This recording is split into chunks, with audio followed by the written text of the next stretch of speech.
Joshua അധ്യായം 11. Hazor രാജാവായ യാബീൻ ഇത് കേട്ടപ്പോൾ മാദോൻ രാജാവായ യോബാബിനും ഷിമ്രോണിലെയും അക്ഷാഫിലെയും രാജാക്കന്മാർക്കും വടക്ക് മലമ്പ്രദേശത്തും താഴ്വരയിൽ കിന്നരോത്തിന് സമീപം അരാബായിലും പടിഞ്ഞാറ് നഫത്ദോറിലും ഉള്ള രാജാക്കന്മാർക്കും കിഴക്ക് പടിഞ്ഞാറ് കാനാന്യർക്കും മലമ്പ്രദേശത്തുള്ള അമോര്യർ, ഹിത്യർ, പെരീസ്യർ, ജബൂസ്യർ എന്നിവർക്കും മിസ്പാദേശത്ത് ഹെർമോൺ താഴ്വരയിൽ വസിച്ചിരുന്ന ഹിവ്യർക്കും ആളയച്ചു. അവർ സമുദ്രതീരത്തെ മണൽത്തരി പോലെ എണ്ണമറ്റ സൈന്യത്തോടും വളരെയധികം കുതിരകളോടും രഥങ്ങളോടും കൂടെ പുറപ്പെട്ടു. ഈ രാജാക്കന്മാർ സൈന്യസമേതം ഇസ്രായേലിനോട് പടവെട്ടുന്നതിന് ഒരുമിച്ചുകൂടി മെറോൻ നദീതീരത്ത് താവളമടിച്ചു. കർത്താവ് ജോഷുവയോട് അരുളി ചെയ്തു, അവരെ ഭയപ്പെടേണ്ട. നാളെ ഈ സമയത്ത് അവരെ ഇസ്രായേലിന്റെ മുൻപിൽ ഞാൻ കൊന്നു നിരത്തും. നിങ്ങൾ അവരുടെ കുതിരകളുടെ കുതിഞരമ്പ് വെട്ടുകയും അവരുടെ രഥങ്ങൾ കത്തിക്കുകയും ചെയ്യണം.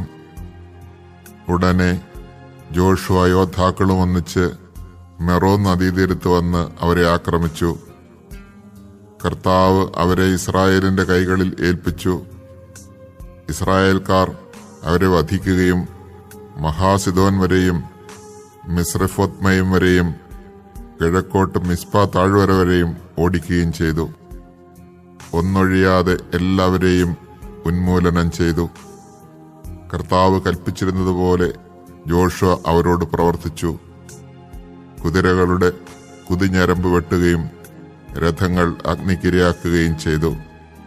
ജോഷുവ തിരിച്ചു ചെന്ന് ഹാസോറിനെ കീഴടക്കി അവിടുത്തെ രാജാവിനെ വാളിനിരയാക്കി. ഹാസോർ പണ്ട് ആ രാജ്യങ്ങൾക്കിടയിൽ പ്രബല സ്ഥാനം വഹിച്ചിരുന്നു. ജോഷുവ അവിടെയുണ്ടായിരുന്ന സകലരെയും വാളിനിരയാക്കി നിശേഷം നശിപ്പിച്ചു. ജീവനുള്ളതൊന്നും അവശേഷിക്കാത്ത വിധം ഹാസോറിനെ അഗ്നിക്കിരയാക്കി. കർത്താവ് തന്റെ ദാസനായ മോശയോട് കൽപ്പിച്ചിരുന്നതുപോലെ ജോഷുവ ആ രാജാക്കന്മാരെയും അവരുടെ പട്ടണങ്ങളെയും ആക്രമിച്ച് വാളിനിരയാക്കി ഉന്മൂലനം ചെയ്തു. എന്നാൽ ഉയരത്തിൽ പണിത പട്ടണങ്ങളിൽ ജോഷുവ നശിപ്പിച്ച ഹാസോർ ഒഴികെ ഒന്നും ഇസ്രായേൽക്കാർ അഗ്നിക്കിരയാക്കിയില്ല. ഈ പട്ടണങ്ങളിൽ നിന്ന് കൊള്ളവസ്തുക്കളും കന്നുകാലികളും അവർ എടുത്തു.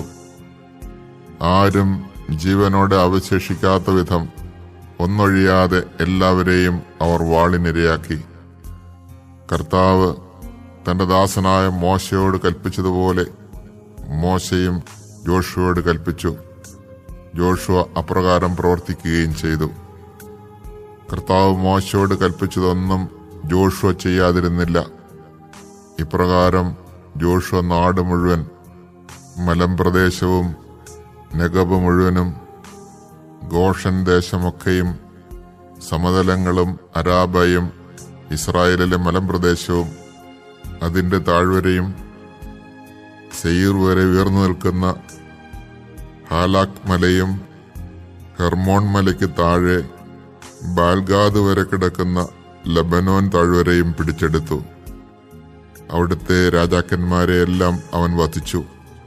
ജോഷുവ വളരെ നാൾ ആ രാജാക്കന്മാരോട് യുദ്ധം ചെയ്തു.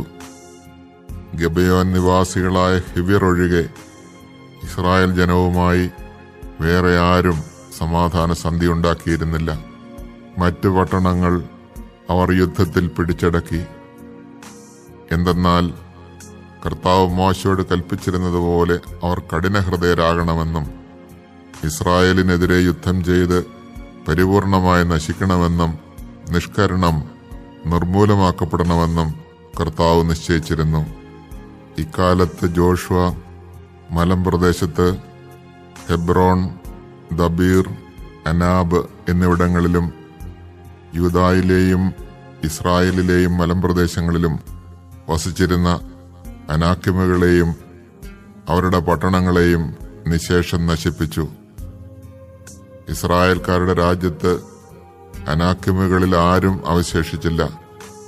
ഗാസായിലും ഗത്തിലും അഷ്ദോദിലും മാത്രം ഏതാനും പേർ അവശേഷിച്ചു. അങ്ങനെ കർത്താവ് മോശയോട് പറഞ്ഞതുപോലെ ആ ദേശമെല്ലാം ജോഷുവ പിടിച്ചെടുത്തു. ഇസ്രായേൽക്കാർക്ക് ഗോത്രമനുസരിച്ച് ജോഷുവ അത് അവകാശമായി നൽകി. അങ്ങനെ ആ നാടിന് യുദ്ധത്തിൽ നിന്ന് ആശ്വാസം ലഭിച്ചു.